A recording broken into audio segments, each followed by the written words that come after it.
భక్తుడు అంటాడు, నీవు లేని జీవితం నొప్పిగా ఉంది యేసయ్యా.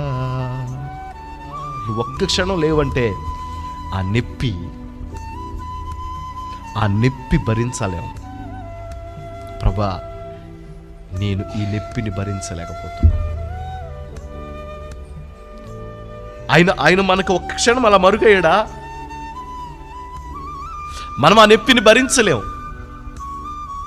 ఆయన ఒక్క క్షణము మనల్ని మరిచాడా? ఆ నొప్పిని మనం భరించలేం. మేము ఆ నొప్పిని అనుభవించలేకపోతున్నాం. ఆ పెయిన్ మేము భరించలేకపోతున్నాం.